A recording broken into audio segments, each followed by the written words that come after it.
Carol, you had a question? No, there's already a mic there. AJ, a lot of us are trying to change our situation in our lives, so this is possibly a question a lot of people might want to ask, and I'm really confused at the moment as to whether, like I used to go along creating things around me, like my property and that, by just seeing it there and being in it and living in it. And then I read Eckhart Tolle's, stay in the now thing. I'm thinking, oh no, don't be there. There you are now. And now I'm reading the Judas things that says, yes, dream, Yes, dream. But the thing is, I'm running my property, but living in another property that I want to build soon. And I walk out of my house and I feel like I'm stepping out of that place, and I'm still where I am. And am I just avoiding, or am I? Like this new reality is very real. I've already answered these questions for you, Karen. I told you what you really desire and you don't believe me. Oh, I've changed a bit since then. Yeah, but what you really desire is what you have right now.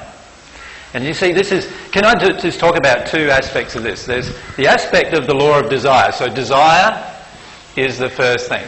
Desire, you can think of desire as passion. Desire also creates things like faith.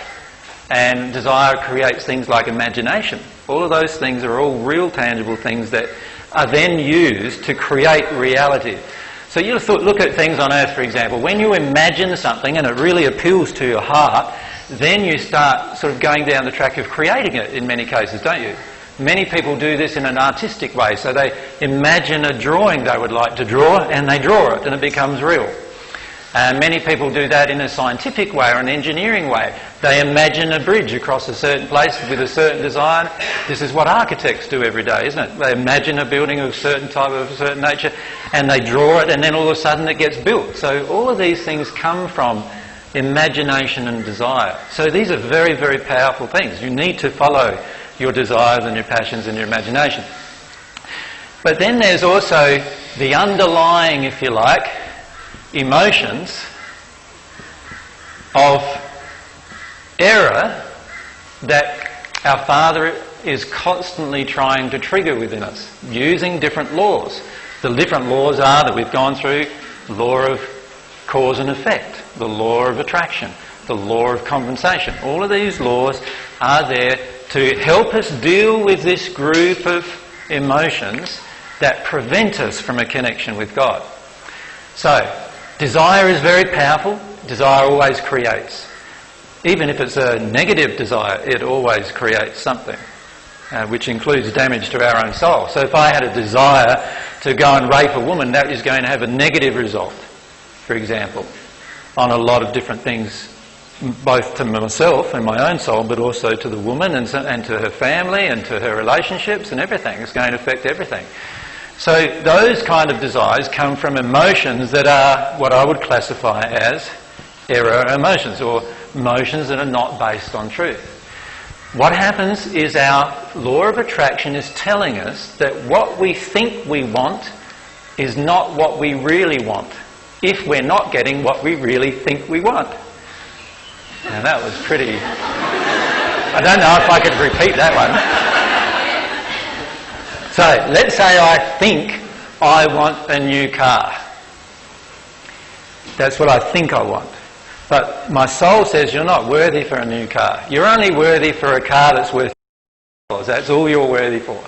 So what's going to come into my field? What's going to come into my attraction? I'm going to attract a car that my soul is saying I'm worthy for. But my mind's saying, no, I want the new car, I want the new car, I want the new car. So then I go and find a job that pays me more money. And look at that, what happens then? Oh, boy, the job is really hard to do and a lot of people hammer me. And I'm trying to actually create this new car. And then I decide, the best way to get a new car, I've got the job now, the best way to get a new car is go and borrow the money for it. So I go and borrow all the money for it, and then I put myself in this debt that I can't pay, and I'm trying to work around my law of attraction. Does that make sense? The whole time. The simplest thing to do would just be sit down and feel that I'm only worth the $2,000 car. And let the emotions come up inside of me that allows me to see that I'm actually feeling about myself. Does that make sense to everyone? But I only want the $2,000 car. No, you only think... I want to go back to that. You only think you want that, Carol. This is what I've been saying to you the whole time. You think you want to get rid of your property.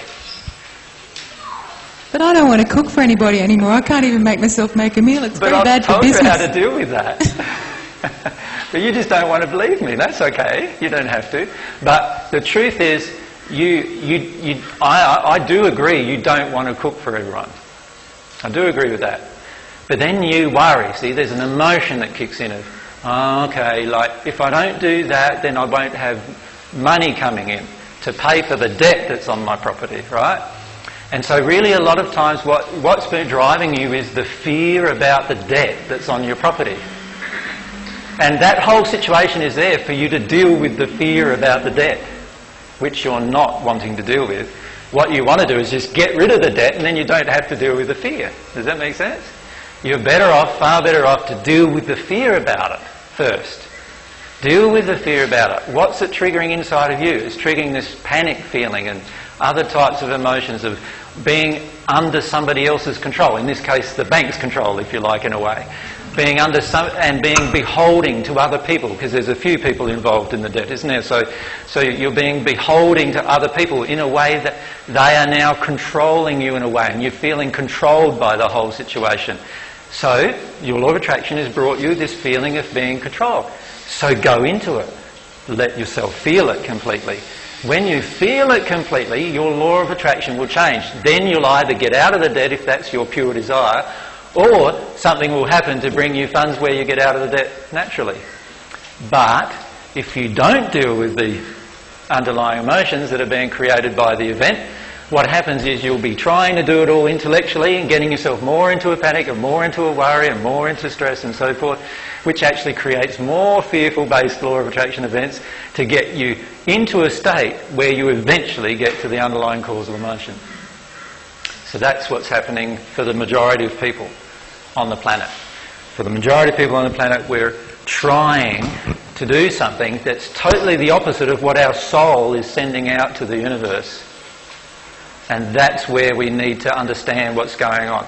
If you think you want something and it's not happening, then you don't want it in your soul for some reason. So try to find the reason. Pray about what would that reason be. Instead of just telling yourself, I've got to try harder. I've got to do more effort. I've got to do more marketing. I've got to do more selling. I've got to do whatever. Once you get into that mode, you're getting right out of this mode of dealing with the underlying causal emotion. Does that make sense? Really important to understand those principles. But desire is very powerful.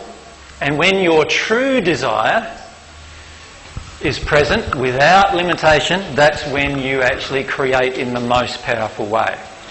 Remember, I've often used the example of I'm a young man who sees a woman that he'd like to get to know, and he starts taking a walk towards her to get to know her, but then these emotions start kicking in. And the first emotion might be, oh, what if she rejects me? Now, as soon as I feel that first emotion, is my desire now pure? No. So straight away I'm now creating less than what I would have created if my desire was pure. Now, I'm not suggesting for you to get out of your emotion of rejection. I'm suggesting dive right into your emotion of rejection, feel it completely in that particular instance, and you'll find then you have no fear of rejection when you walk towards the woman, if you're the man in this instance. Does that make sense to everyone? It's about dealing with things at the core, not here. But we are often fooling ourselves here. We are often saying to ourselves, I already know this. I've heard AJ say this like 5 times, 10 times, 15 times, 20 times before. I know it. And AJ's going, I'm sorry, but you don't know it yet because it's not here yet. It's not a feeling yet inside of you. Right? Look at why it's not a feeling yet inside of you. And there is always a blockage, and the blockage is always the opposite. So the emotion of truth that the world is a hopeful place cannot enter me until the opposite emotion that I have within me leaves me. How does it leave me? By my experiencing that emotion to completion, which might, with God's love, take a day or it might take a week if you really get into the emotion and allow yourself to be overwhelmed by it. When you come out of that place, you'll now have feelings inside of you of hopefulness that you won't need to manufacture with your mind, because your mind is totally unnecessary in terms of the entire process, really, because it's your soul that you're developing.